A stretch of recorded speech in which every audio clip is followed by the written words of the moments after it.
Seattle with Ruggles wide open. And good left by Hagler. And they brawl in the center of the ring. Down goes Frazier. Down goes Frazier. Muhammad Ali gamely fights back. Unbelievable. Unbelievable. Hi, welcome to Fighting Unfiltered. I'm Phil Paolina, and I have some amazing guests today. We got the one and only James Lights Out Toney. What a story. Then we got John Arthur, called Pops. That's his name. A lot of people call him. We'll find out why. And then we have Brandon Gray. He's my little sidekick today. Yeah. He kicks me all the time. I'm honored to be sitting here with, just legends. Honestly, when Phil talked to me about being able to be in a building with you guys tonight, it was an honor. It literally was an honor for somebody who's newer to boxing and learning more about boxing. And Phil really wanting to instill the essence of true boxing. You know, he talks about you guys quite often. So to have him speak you up and then have me sitting here at this table with you guys is an honor. Hey, I got to say something. I've been in the game like 40 years, maybe even a little bit longer. I'm sure John's been in it just as long, maybe longer, something like that, but a long time. And James, I just got to tell you something, man. And I don't think I ever told you this, but I consider myself like a boxing purist. I'm very knowledgeable. I've fought amateur, I fought professional. I was actually, I was in camp a few times with Eddie Mustafa Muhammad. Didn't he train you at one time? When he was champ of the world, I was like one of his main sparring partners. We worked in New York. We worked in Florida when he fought Michael Spinks. And I just got to tell you, if somebody said to me, who I think is the best fighter of my time, I would say James Toney. And I truly mean it. I'm not saying that because you're here. I'm very old school. I love the guys like, from Ray Robinson to Joe Louis to Ezra Charles to Jersey Joe to all those guys. Yeah. And you're definitely a throwback. And no one else has basically proved themselves as a real true throwback nowadays in the days you fought. And I remember the first day I met you when you came to my gym on La Brea. You were champ of the world, I believe, and you were fighting Tim Little at the Olympic Auditorium. And was that the fight where you had the bad cut? And that's when they were going to stop it, and you said, I think your exact words were, "No, let me go one more round. I'm going to knock this out." See that man, LL Cool J said something about his mama and said, "Knock me out." You had a record there, man. That was. I was so impressed with you in those days, man. You were middleweight, right? You didn't move up, or were you super middleweight? Oh, super middleweight then, yeah. Were you champ of the world? Yep, I did. Wow. I should have been WBA, but they took it from me after Mike McCallum did. But it's good. What, you got robbed with? No. Was that a draw or something? Remember, the Fred McCallum fight was a draw, but everybody thought I won. But Hagler gave me the trophy anyway because he felt that I won the fight. Wow. So that was a blessing, you know what I'm saying? To get blessed and crowned by Marvin Hagler as the best middleweight of my time, right back in December 13th, 1991, I was happy, dog. I remember 7 months before that, I had to beat Michael Mann. Yeah. To become a champion. Yeah, that was a shocker. Not to you. And then I defended my title in 34 days. I won the title. Remember, I won the title. Old school. March 10th. Yeah. May 10th. Yeah. I fought Mitch Johnson on June 14th in Vegas at the Hilton. On ABC 3 or 4 days later. Wow. And then after that, I fought a tuna fight in my training camp in the Poconos in July. That's like unheard of. John, when did you meet James? God, I met James probably pretty close to 30 years ago. 30 years ago. What weight was he? Well, like where was he fight? Was he fighting? Was he retired at the time? I was retired. I was 298 pounds. He was 200 and some pounds. 290 some pounds.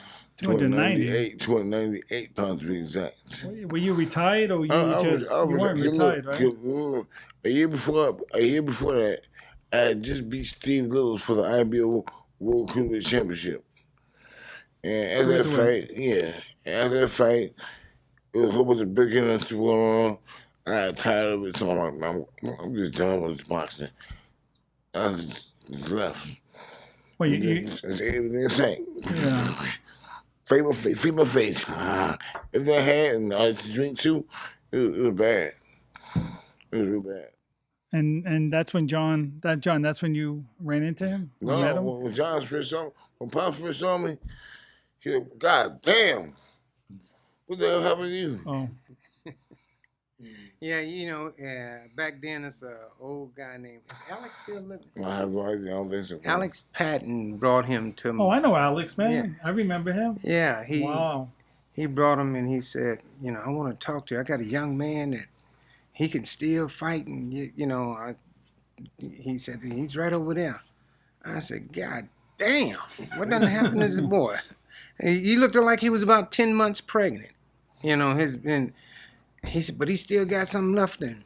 And he convinced me, and then I said, well, I don't think he want to fight, man. Well, he was former champ too, right? Yeah, but I didn't give a damn. I wanted to make sure that he had it in him that he wanted to fight. So Alex left, and then he brought him back again. And I said, shit, he keep bringing this kid here. He must want to do something. And he showed me. He showed me every lick of the way. And he trained madly. It was just that first week. That first week of doing something different. Getting Tybo. Back then he ran Tybo. He was his partners. Billy Blanks, yeah. Billy Blanks. It was crazy, man. That first week, I was like, that's all right. Sykes. I don't want to do this, man. It's too much. But then after that first week, everything came back to me. Yeah. Time to work. And then I started seeing, to make things worse, I kept seeing this Roy Jones. And I should have never lost to Roy Jones, but that was my fault. It was nobody on my team's fault. I didn't do what I had to do to get ready for that fight. And he won. Yeah. Okay? But if I would have been 100%, like I fought to lose, it would have been the same result. Lights out, baby. Yeah. Same time. I was at that fight. It was in Vegas. I'm sorry, man. Sorry to waste your money. Apologize. No. I actually not that I didn't know the guy, but I didn't even know who got me the tickets. It was Roy Jones's managers. A friend of mine was a friend of his. They brought me to the fight. And I remember when you almost went down. It was definitely off balance where you fell backwards. They didn't call that a knockdown, did they? They called a knockdown to make him look good. That wasn't a knockdown. Trick, but it happened. Things, at times. Then I had him hurting himself around. Rich still stepped in. She's trying to say the golden boy. Yeah. HBO didn't like me because I'm who I am. I'm outspoken. I'm gonna say what I'm gonna say. I'm gonna do what I'm gonna do. If you don't like it, you. Real talk. James, talk to us about you were saying when you got back in the regiment with Pops and Billy. Take us back to that time frame when your mind changed. Let me tell you something, man. That time, I thought I was 298. The first day, we did time both. Everyone stop. You're in there for a whole hour and just moving, constantly moving, different ways. And my bones was hurting. My knees was killing me. And I didn't want to sit there because I knew he was looking at me like, yeah, I'm going to burn it up. But as I kept on coming back every day, he knew what time it was. And when I started getting downstairs in the basement, we call it the jungle. And one way in, one way out. and he had to get past me to get out. You made sure that he was eating right and all that stuff, right?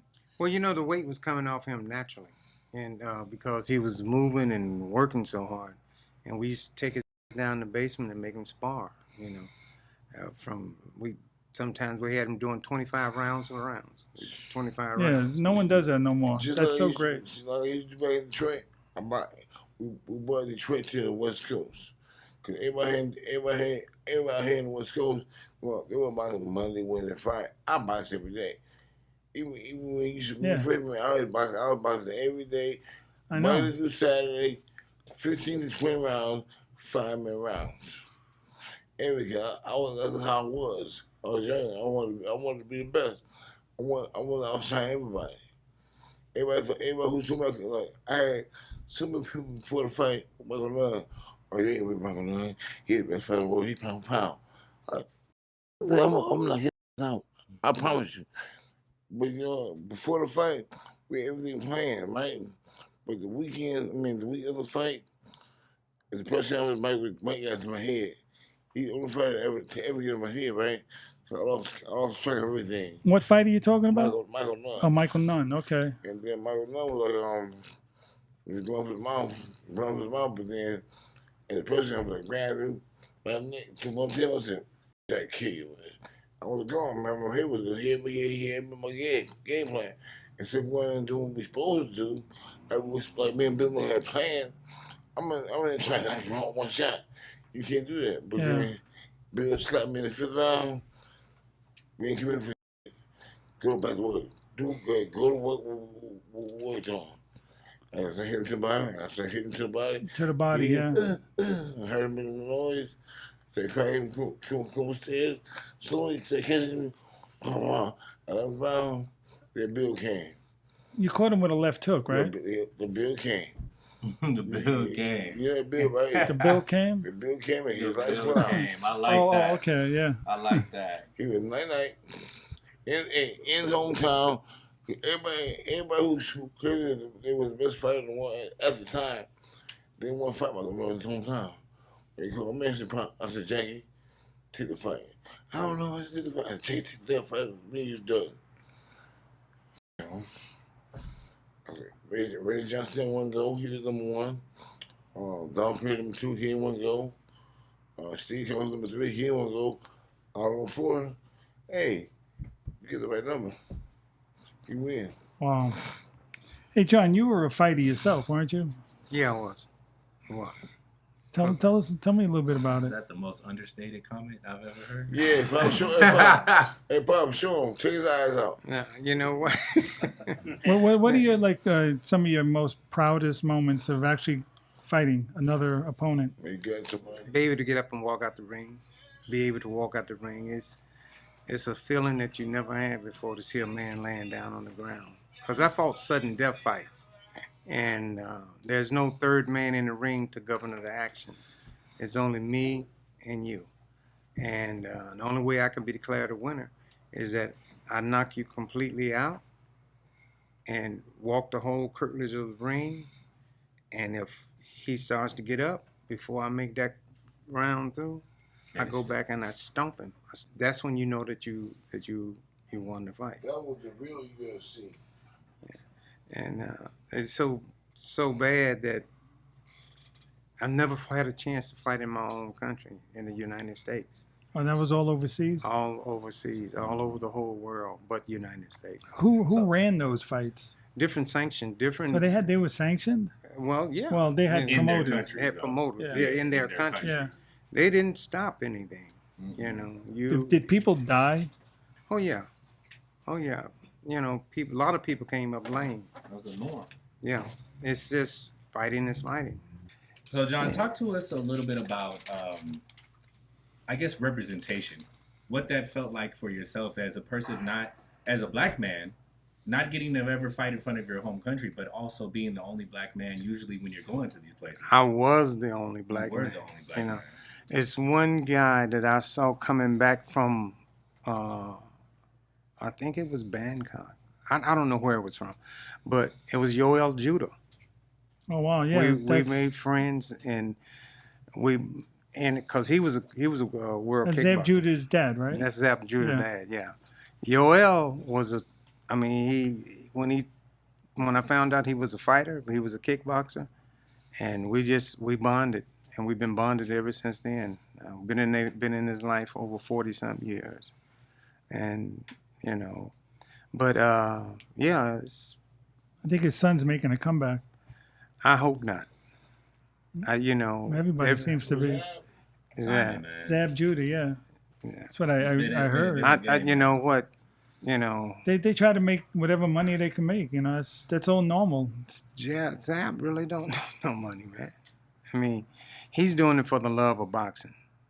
That's what he's doing it for. That's the way to do it. Yeah. My thing is that hey, he's got to make peace with himself, or he's got to make himself happy. And I tell every fighter that I come, you got to make yourself happy. If you don't want to do this business, get out. Yeah. Get out. Yeah. And I was over in foreign countries, didn't know what the hell they were saying. You know, I didn't know. I had a manager or whatever you want to call the Greek, but talk to us about the Greek. The Greek didn't weigh no more than $125. He was one of the baddest little guys I've ever seen. You know. He got you started, right? Yeah, he the one that got me started. And I was first I was nervous as hell, but then again I said it couldn't be no worse than my brothers, because my brother used to take me around to different neighborhoods in Chicago, and make me fight other kids. Get in the backyard and we fight, and and I go home, my shirt all tore off me, and I told him not to do that. Ain't cat, it was my cousins and my elder brother, but so is life, So when I say so is life, is that it's a jungle out there. It was a jungle out there, and it still is a jungle out there. And here's a white guy, a Greek. And they said black-headed Greeks and blonde don't get along.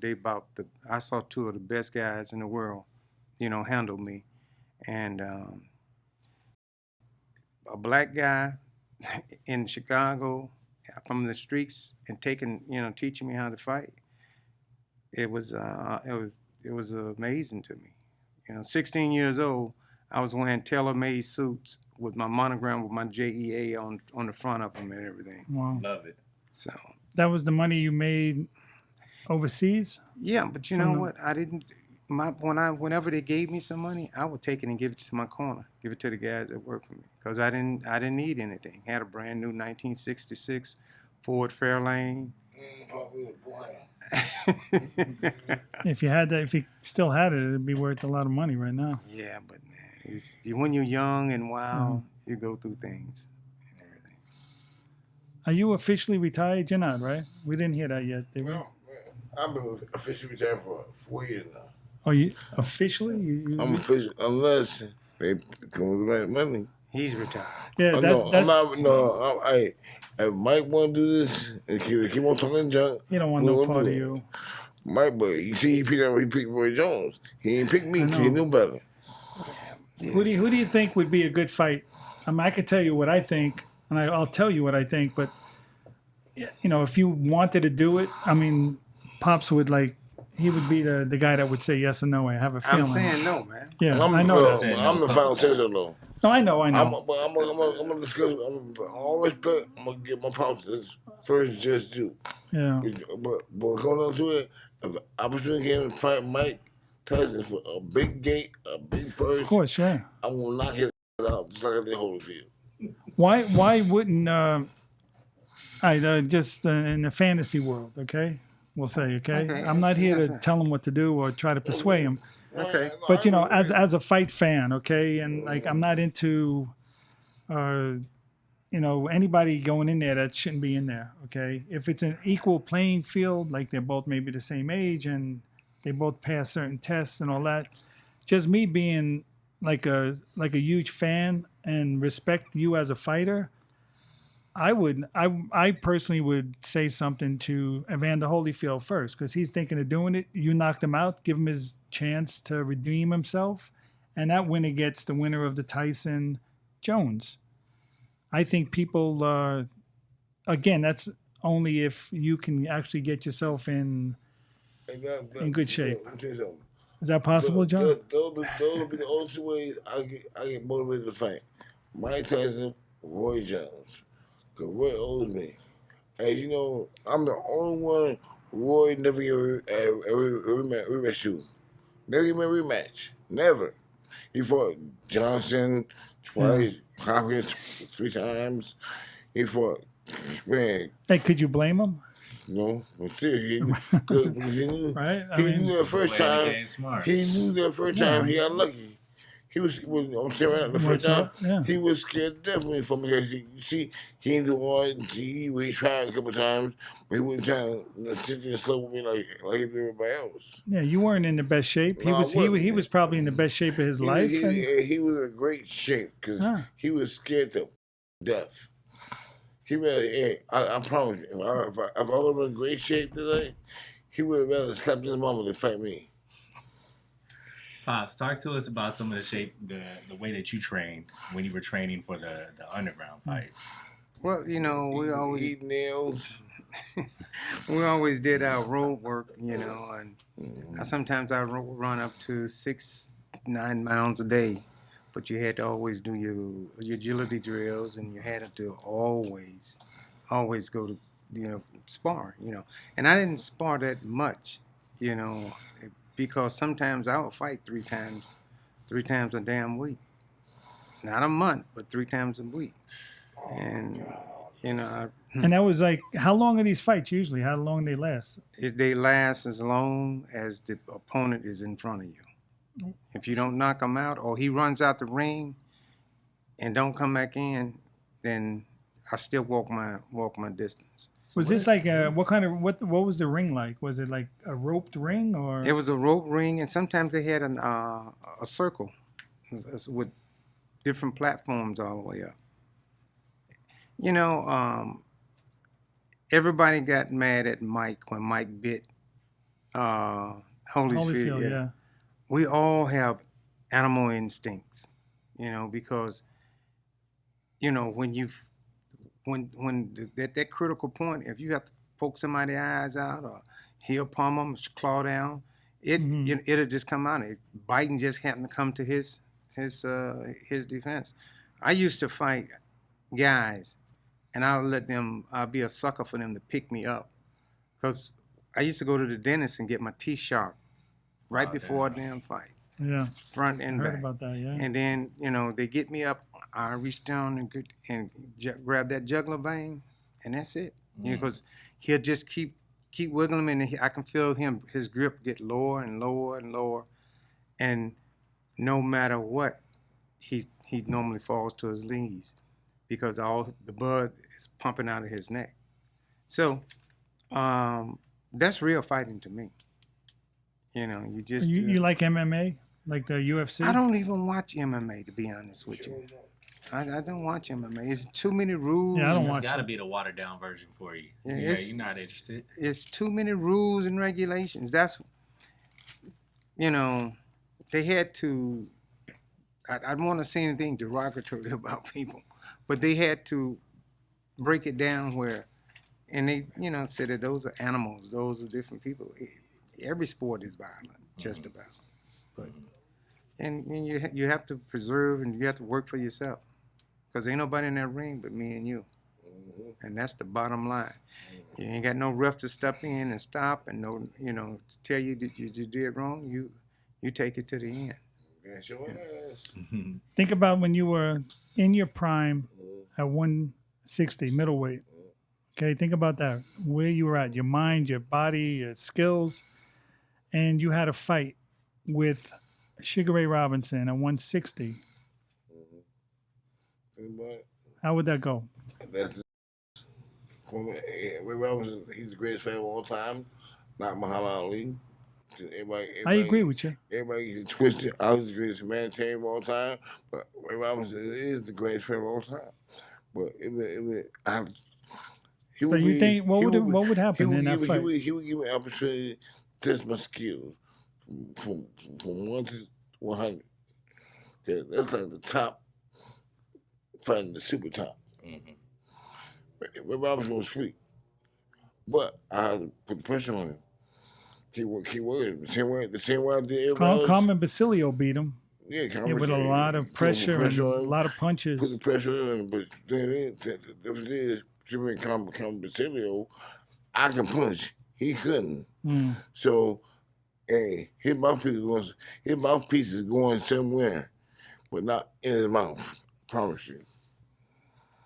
Okay, how about at heavyweight now? You going in there? Now, you didn't have a long. Well, you fought a bunch of heavyweight. How many heavyweight fights? I had 10 heavyweight fights. 10 heavyweight fights. Did you feel you were like as the best at heavyweight? You know what? Out of all the, whoever else was around. I think if I had turned towards heavyweight, I'm a heavyweight champ for a long time. But everybody came on to tell me that's something to think about. Everybody came on to tell me I was too small. Yeah. You gotta go down. So I went down to 157. I said, I ain't going no more. I can't lose no more weight. I turned pro at 157. Stayed middleweight until after I made 6 title defenses of the middleweight championship. Moved up, beat Barkley, made 5 title defenses. That Barkley was at 68? Yeah. And did you fight at 75?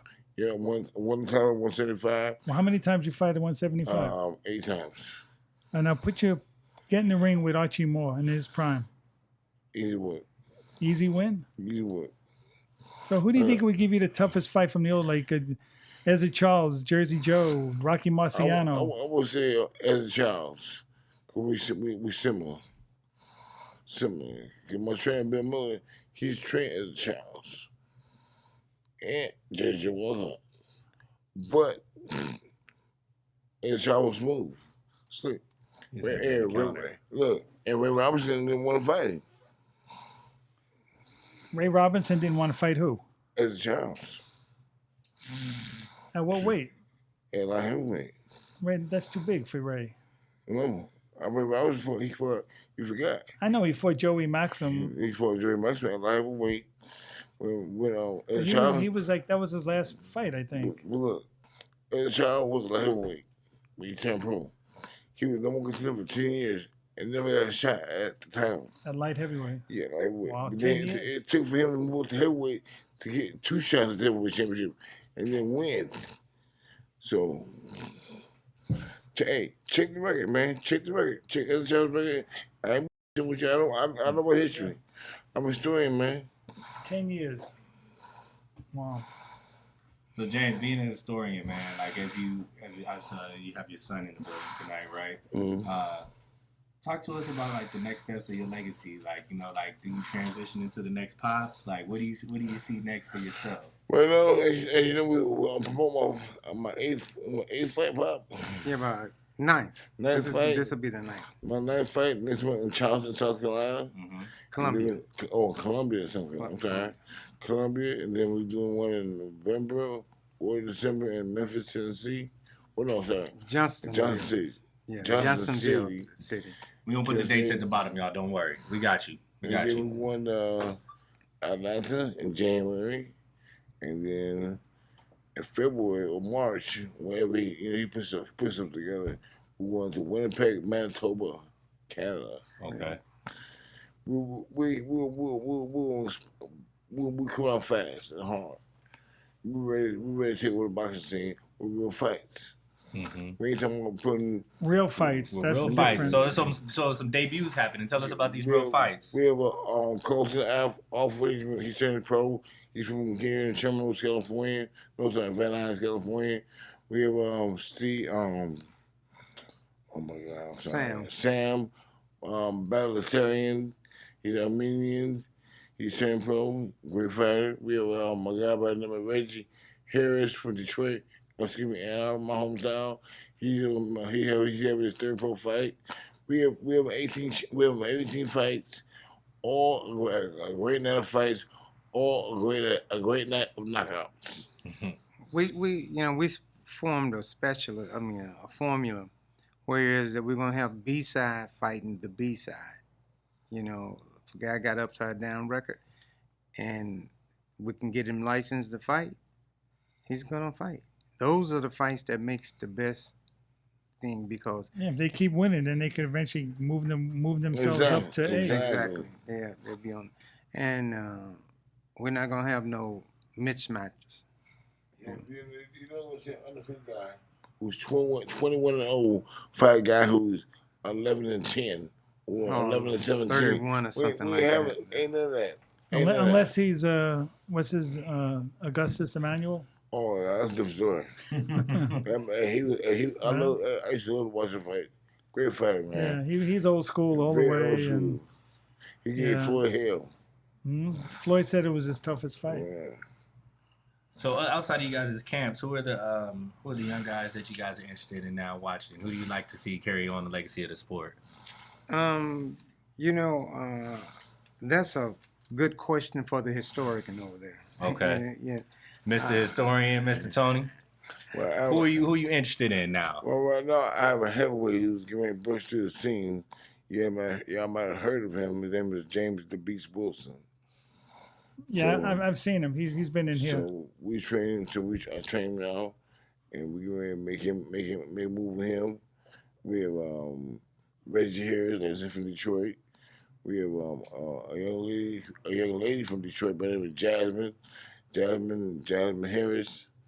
She's coming for the female side. She's coming strong. She's a three-time national champion. Robert Hall. Robert Bam Hall from Tennessee. He's 21-1 with 12-1 with 12 knockouts. No, this seems like this is your passion now. That's great that you found. It's my passion right now, but like I said, if anybody calls, oh no, without a doubt, if the price is right, then it's knocked out. We had Don the Dragon Wilson on last week, and he said kind of the same thing. He goes, fighters are never retired until they stop offering them money. That's just what he said. He goes, I'll fight in the parking lot if they're going to pay. Well, I ain't fighting parking lot. You know who Don? Yeah, I know what he's saying, but you know, I know he was only joking at that. For me, to come back and fight, it's gonna be high figures. It can't be no. I'll pay you next week. No.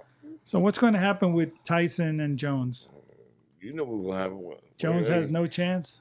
Hey.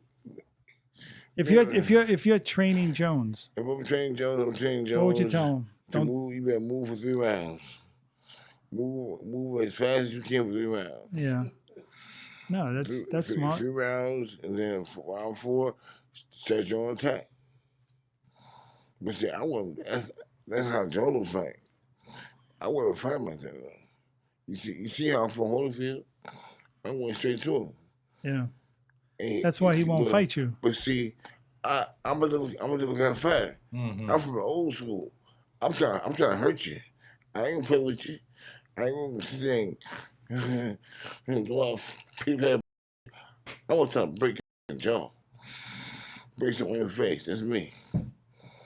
Fighting's in my blood. I was born to fight. Everybody else is taught to fight. That's the difference between me and everybody else. I 100% agree with you. There are some Mexican fighters that are killers in there, but they don't have your skill. They don't have the way you think in there. The Mexican fighters are very same fighters. I love watching them fighting. But you know how it goes. They get thrown in with a bunch of tomato cans to make them look great. And then when you fight that one fighter, you know what happens to him.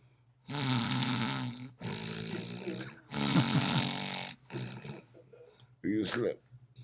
How would you do with who would be your most dangerous heavyweight when you were fighting heavyweight? Guys that are fighting now, like a Tyson Fury, Deontay, who would be the toughest one of those 3? AJ. Who would give you the toughest fight of those 3 guys? James Toney. Who would give you the toughest fight of those 3? So you're talking about like if you don't train or something? His fight to lose. I have to get myself. I have to be motivated. You know, if I'm motivated, if I'm highly motivated and pissed off the whole camp, like I work from Holyfield because Holyfield opened his mouth at the press conference. I told him in the prison, I said, this for that, I'm not gonna get out. He said, you ain't gonna get me out. Okay. I said, after I get done knock you out, I'm gonna piss on you and I'm gonna piss on your quiet. Before I'm gonna piss on your quiet, right? If you niggas to fight, you see pop over there, no,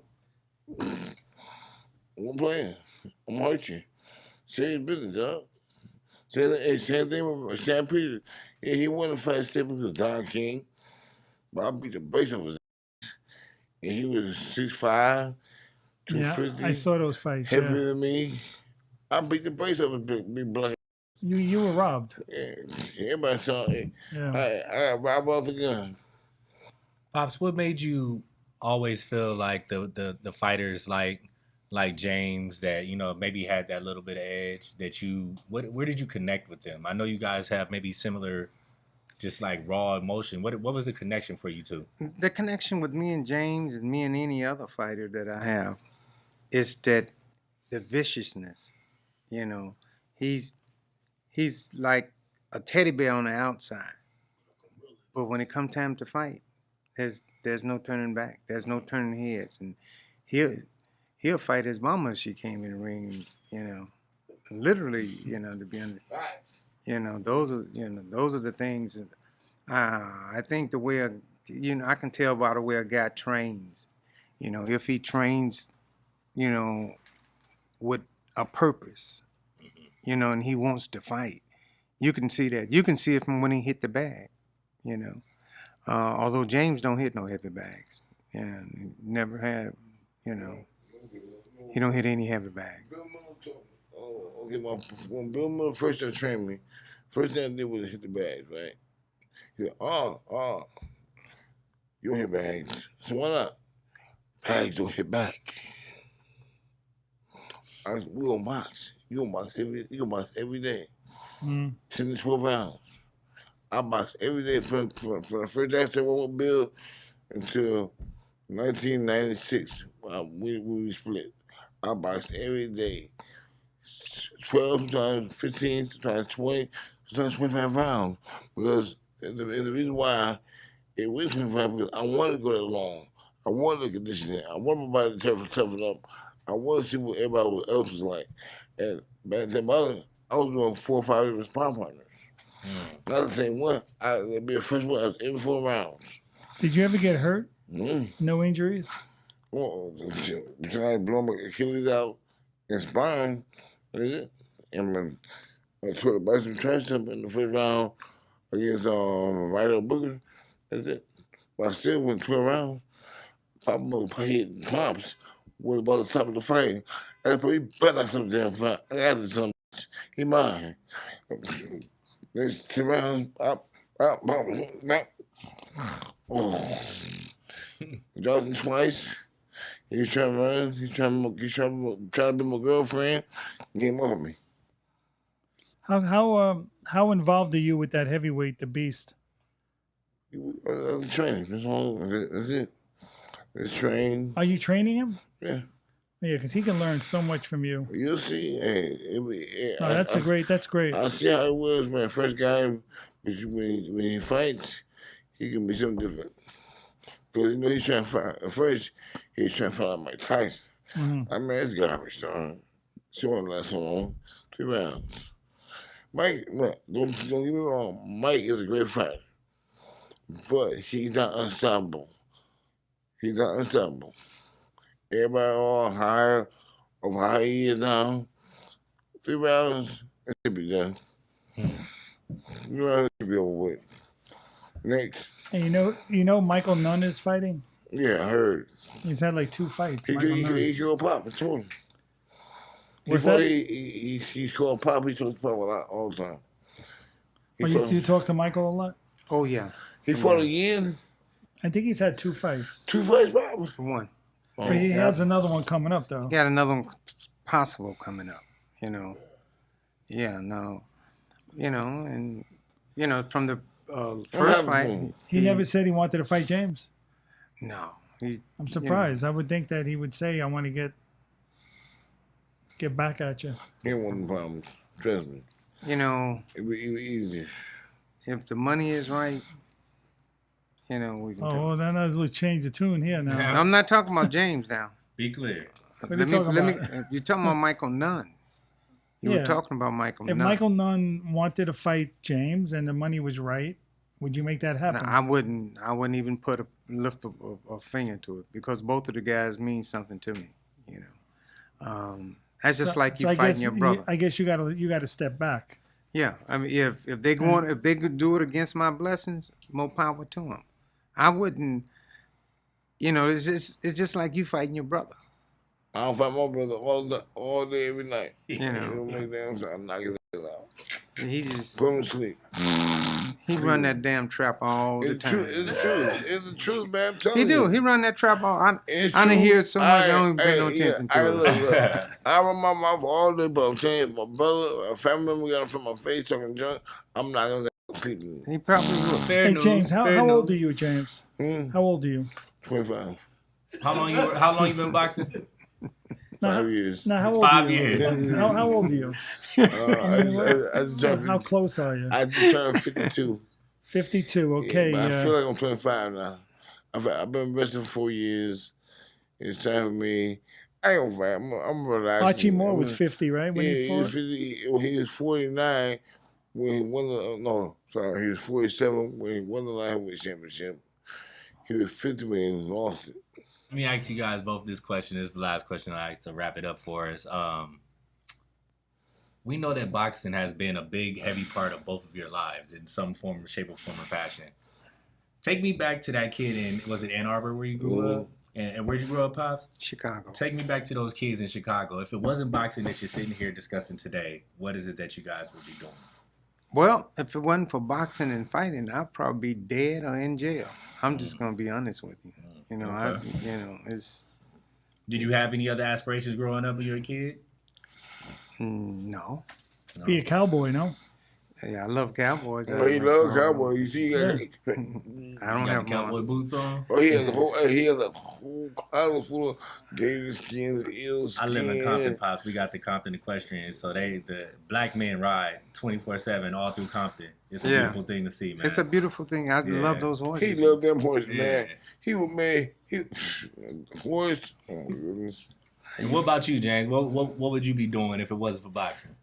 In 1991, they was in the first round selection of the Detroit Lions quarterback James Toney from the University of Michigan. But I didn't do my grades, so it never happened.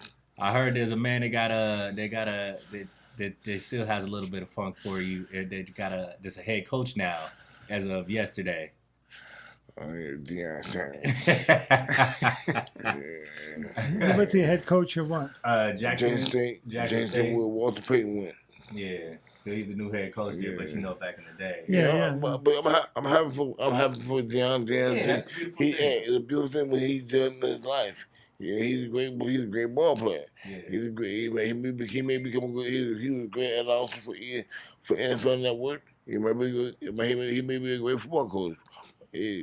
I'm happy for him. But this is what that matriculation looks like, right? This is what it looks like for boxing. This is what it looks like for any sport, right? You guys have went through those matriculations. You've been in the sport. Now you coach the sport. Now you direct the sport. Same thing for Dion on his side. You in boxing right now with your young guys, right? Yes, right now I'm going through my phase of life. Mm-hmm. I'm happy. I have great people around me. I'm surrounded by great people every day. That's I'm very happy. important. And now I'm going to go through my next journey as being the best promoter in the game. It may not look like it now. But I promise you in 2 years, you'll see the rise. Well, if they can learn, if your fighters can learn to fight like you, even half like you, I'm trying. All these, I'm they'll trying. learn. It But see, takes patience, but it you'll takes get there. patience. I'm like Papa always, boy, come on, get some patience. He tell me all the time, get some patience. Get some patience. And I'm learning it. But it's just taking time. I'm used to just training myself every day. Now I'm trying to train other people, and I depend on Papa to make the fights happen. So I have a great team around me right now. I have an awesome team. I love it. Yeah, well, that's day. a great guy right here. Hell to have yeah, in that's your- the best. Hey, my best pops in the world, man. Hey, one last question. Give me your 3 favorite boxing movies. Same question for you. I'm gonna Of say all the movies, which ones you could put on TV right now and just watch them? Rocky, all Rocky movies. He stole my answer. All right. All Rocky movies, that's one. What you like about those? You see how hungry a man come from.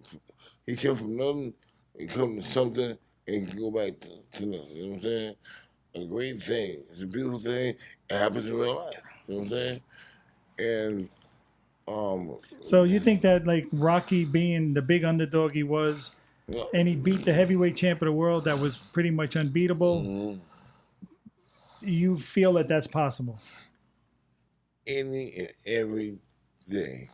I agree with you. Anytime in this, you know what? Look, Buster Douglas. Well, okay, let me just stay on that same topic. We had a guest last week who thought that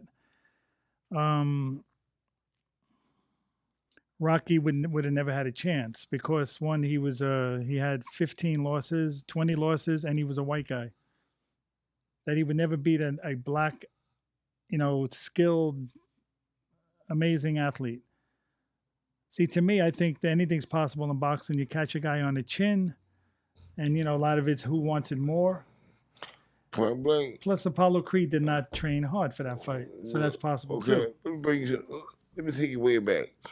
March 30th, 1980. John Tate, undefeated, beautiful guy, winning the fight. 45 seconds left in the 15th round. Yeah, I remember Mike that. Weaver, 15 losses, right? 15 losses, 33 wins. Slept him. You made your point. That's good, man. I got it. It was just that I'm impressed. we got to continue that another time. But give me two other movies. You got Rocky. Come on. We got Rocky number one for both. This one here is funny. The Great White Hype. That was Van Lathan's favorite movie. I thought that was kind of stupid. I didn't watch the whole thing. Maybe I need to watch it because everybody likes that. Rewatch it. We're gonna run out of time. We'll try to get one for you. It's funny. It's funny. Great White Hype, man. That was with Damon Wayans and Peter Berg. Okay, give me one more when you remember. Let him keep talking. Something will come to my mind. Okay, we're running out of time, so we have to wrap it up. But we just want to say thank you again for having two legends in the building. Thank you guys so much. It was such an honor, James. And James Toney. Hey, thank you guys. I want to thank both of you guys for having me on and my pops. It was a pleasure of all mine and his. And let's do this again sometime. Definitely. Yes, we'll have for fun. sure. Everybody out there, love y'all. Lights out, baby. JT Productions, the next big boxing promotional company. JT Got two really good guys that are going to run it. Honest guys, that's the thing that's going to make a difference. Hey, we bringing fights to you 100% real, hard-nosed, drag down, knock out, lights out. Sounds like they unfiltered. JTP.